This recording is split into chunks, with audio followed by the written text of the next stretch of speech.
सैमा के लिए अक्सर ये यहाँ पे रिक्वेस्ट भेजती हैं। इनका शौहर जो है वो इसको छोड़ के चले गया है, जा चुका था, लेकिन खुदा का शुक्र है कि दुआओं से वो अब राब्ते में है और वो बता रही है कि यकम को इसको वापस लेके वापस जाएगा अपने घर में। आए इनकी भी गवाही सुनते हैं कि खुदा ने इनकी जिंदगी में क्या काम किया।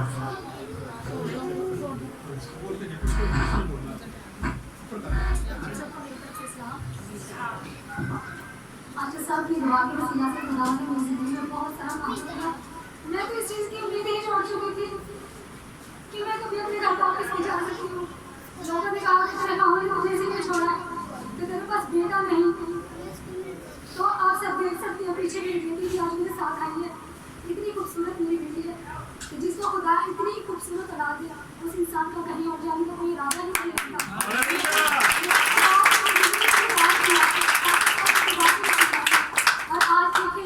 सबके सामने तैयार होकर आई हूँ कि जिसका हाथ जिस औरत के सर पे नहीं होता उसको तो दुनिया इतनी बातें करती है, लेकिन मैं कभी सर सवर के नहीं आई थी।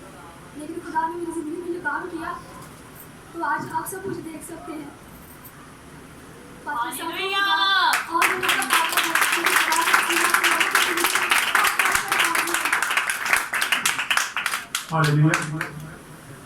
बेटी अभी तक अपने घर नहीं गई, लेकिन इसका शौहर जो इसको मिलना शुरू हो गया, वो गाहे इसको आके मिलके जाता है, इसको खर्चा लेके जाता है और कह के गया कि यकम वाले दिन वो इसको अपने घर में वापस ले लेगा। आपने खास इसके लिए दुआ करते रहना है। इसका नाम सैमा है, अक्सर यहाँ पे इसका नाम लिया जाता है। और वाकई आज जब ये आई है तैयार होकर, तो मैं सोच रहा था शायद ये अपने घर से आई है, इतनी खुश थी। क्योंकि पहले जब ये आती थी तो वैसे ही बिल्कुल सादा सी आती थी, लेकिन आज थोड़ी सी ये सजी हुई थी। और खुदा का शुक्र है कि मैं खुदा का है शुक्रगुजार कि खुदा अपने लोगों की दुआओं का जवाब देता है। और आज बच्चे के लोगों के पहनावे से बात चल रहे थे, वो खुश